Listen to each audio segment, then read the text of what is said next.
Have you ever wondered why your teenager seems to just go along with what their friends are doing, even though you know they have more potential? Or why they seem to cling to familiar routines, even if they're not really serving them? In this video, we will look at the science behind this resistance to change, a phenomenon called the status quo bias. And more importantly, we'll look at how you can break through this barrier and help your teenager become more open to positive change. First, let's define the status quo bias and look at how it affects decision making. Our brains all have a mental default setting that says, if it ain't broke, don't fix it. The status quo bias is a preference for the way things are, the way things have always been, even when maybe they would be better a different way. Psychologists William Samuelson and Richard Zeckhauser have done a lot of research on this. They found that when they give people a choice between sticking with the status quo or a new option, people are disproportionately more likely to stick with what they already have, even when something different would objectively be better for them. One area where the status quo bias can play out especially is with friendships. Your teenager might stick with the same friend group even if those friends become toxic or limiting.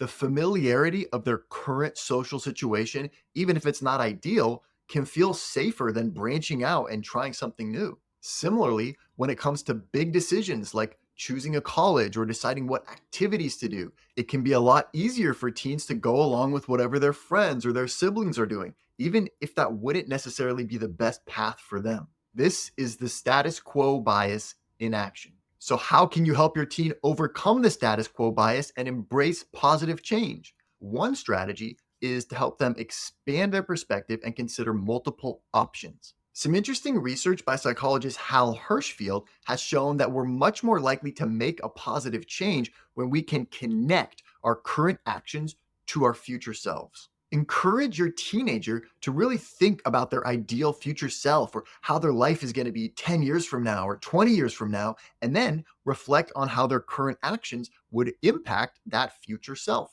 By helping them really make those connections, you can also help them to see how, oh, there are some ways in which the status quo isn't exactly sending me in the direction that I want to be going, which could inspire them to make some changes. Another way to counteract the status quo bias is to reframe change from something scary to something exciting.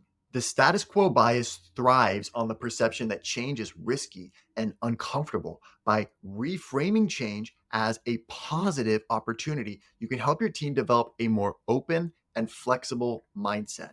When they express fear or hesitation about trying something new, definitely validate their feelings, but also highlight the possibility for growth. You might say something like, I know it's scary to make new friends, but imagine all the amazing people you could meet and the incredible experiences you could have. By focusing on the upsides of change, you can help to counterbalance that gravitational pull of the status quo. Another helpful tip can be to share your own experiences with overcoming the status quo bias in your life.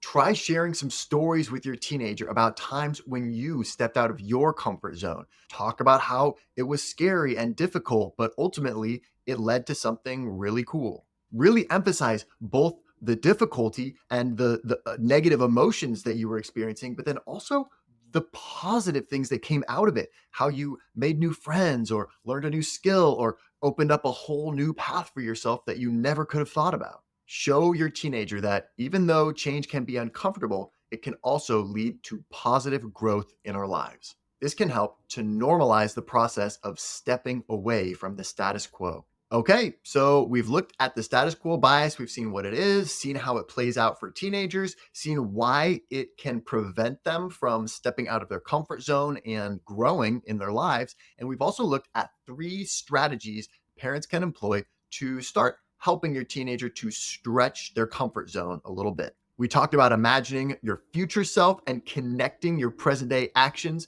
to how they will affect your future life. We also talked about emphasizing the positive elements of change and how it might be scary, but it also can be really exciting and motivating. And we also looked at sharing some experiences from your own life about when you've stepped out of your comfort zone and it's worked out well for you.